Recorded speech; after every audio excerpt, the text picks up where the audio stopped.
Aku wajar mengalami usia tua. Aku takkan mampu menghindari usia tua. Aku wajar menyandang penyakit. Aku takkan mampu menghindari penyakit. Aku wajar mengalami kematian.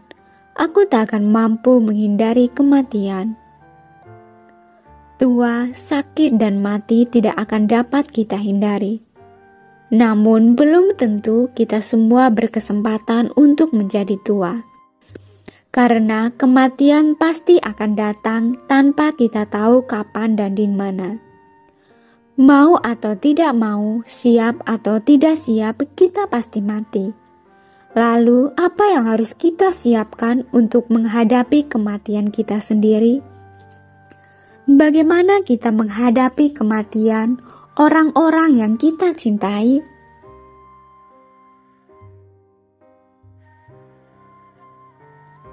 Mulai dari tujuan akhir.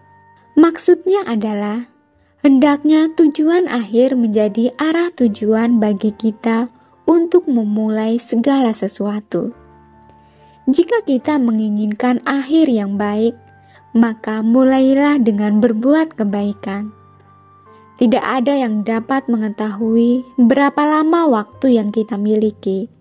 Umur tidak ada yang tahu.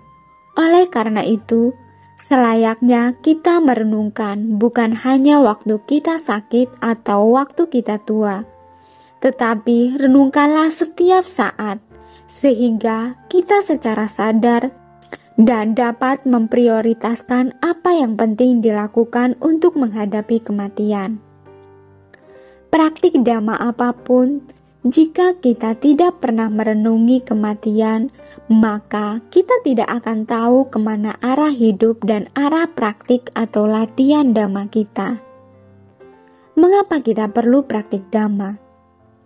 Melakukan praktik dhamma dengan dana, sila, dan samadhi, menghindari perbuatan jahat, serta memperbanyak perbuatan baik adalah menciptakan karma baik, sehingga kehidupan kita berjalan dengan baik, rezeki lancar, dan menjaga diri kita dari bahaya.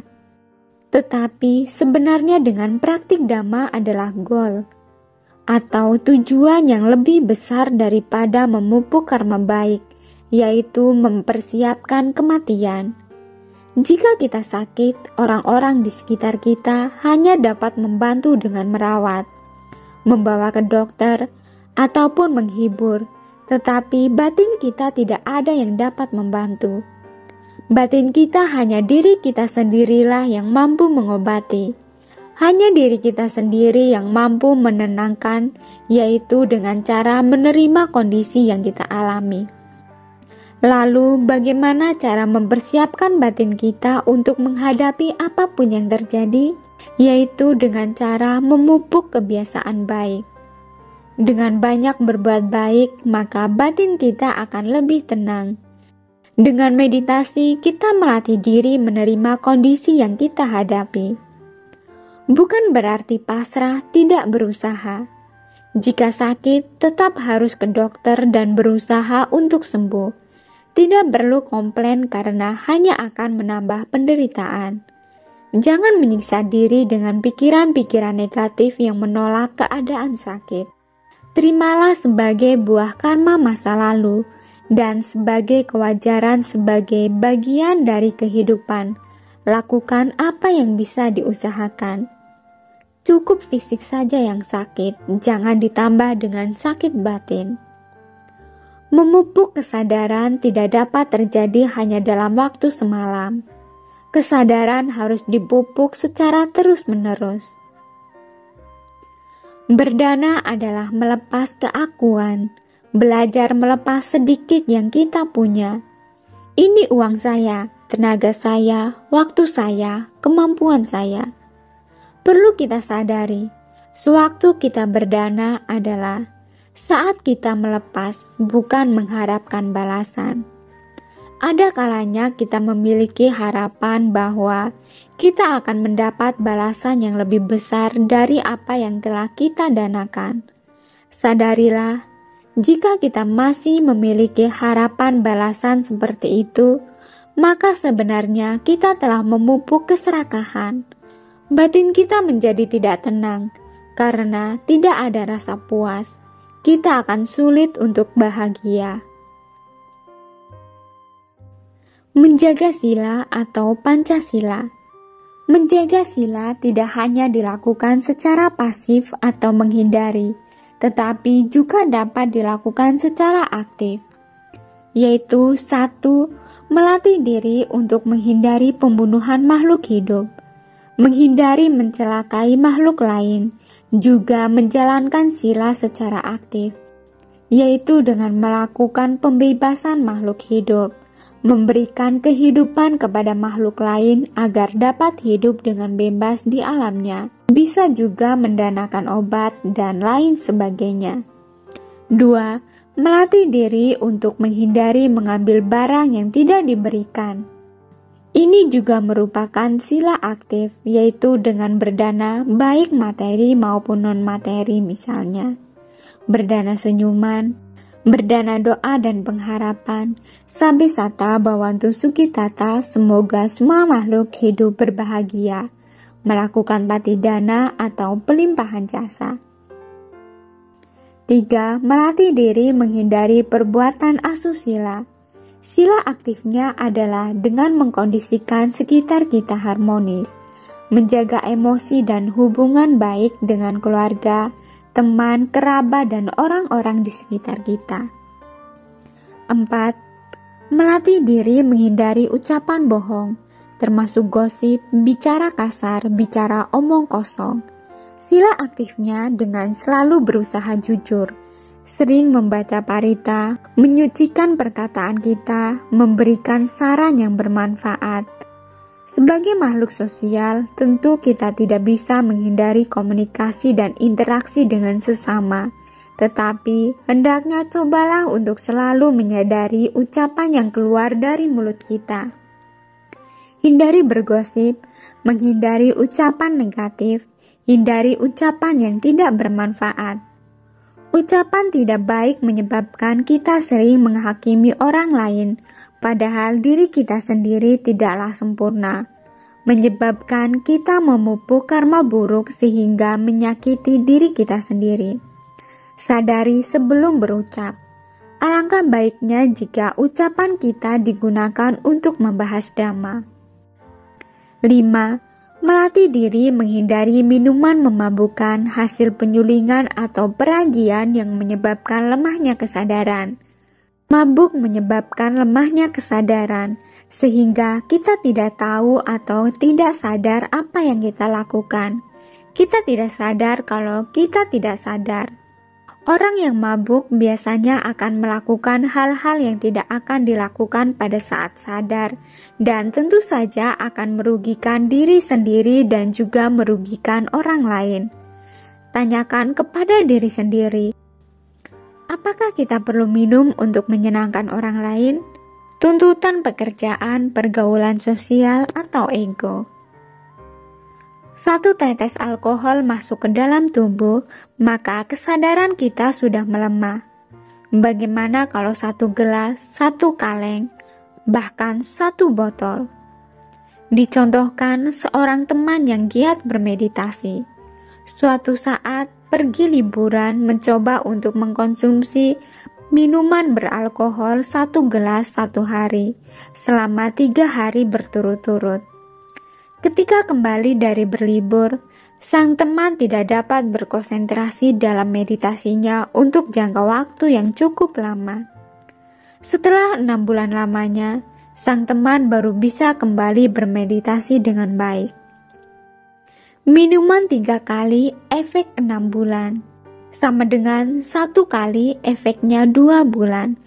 Bagaimana dengan peminum? Bagaimana efeknya?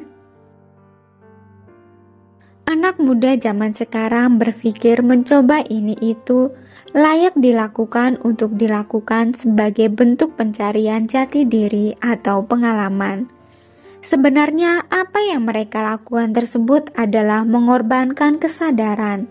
Ternyata menjaga sila itu jauh lebih penting daripada gaji, kedudukan, pengakuan, dan segala bentuk alasan lainnya. Bohong sedikit minum sedikit, mengambil sedikit, mencelakai sedikit, mencurangi sedikit, apapun perbuatannya walaupun sedikit tetap sudah melanggar sila. Sila harus dijaga tanpa kompromi dan tegas. Jagalah sila dengan murni dan teguh. Sila kelima, positif dengan berlatih meditasi akan meningkatkan kesadaran kita. Meditasi adalah melihat dengan kesadaran dan kebijaksanaan batin kita.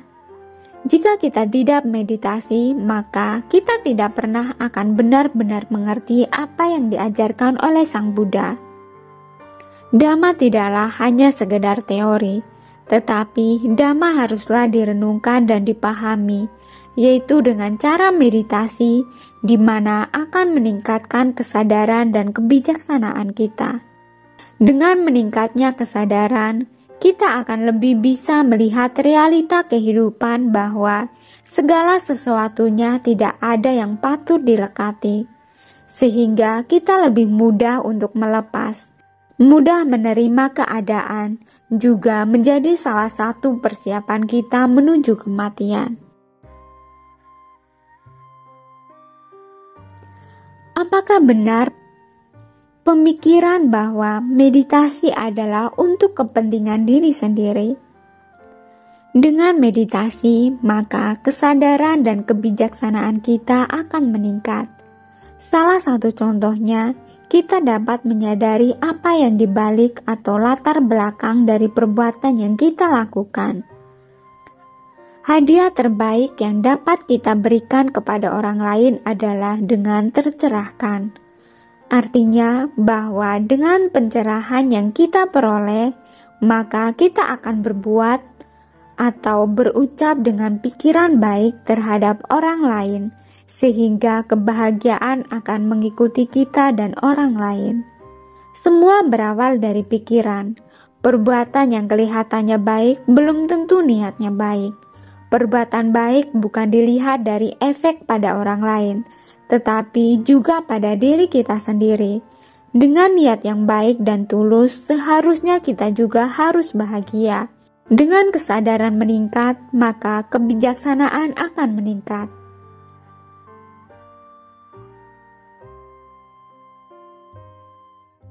Bagaimana cara kita menerima kematian orang yang kita sayangi? Perlu disadari bahwa meratapi kematian orang yang disayangi, sebenarnya diri sendirilah yang ditangisi. Sedih bukan karena yang meninggal, tetapi sebenarnya sedih karena diri kita yang ditinggalkan. Faktor eksternal hanyalah pemicu yang sebenarnya adalah batin kita sendiri merasa sedih, kehilangan, takut akan hal yang akan terjadi pada diri kita setelah ditinggal. Batin kita sendirilah yang harus kita hadapi untuk mengatasi rasa sedih kita. Egoisme diri atau keakuan atau pandangan tentang aku akan menimbulkan kemelekatan pada keluarga, harta benda, orang-orang lain, dan bahkan ide-ide dan pikiran-pikiran kita. Hendaknya kita mengkondisikan suasana tenang menjelang kematian, merelakan apapun yang harus terjadi.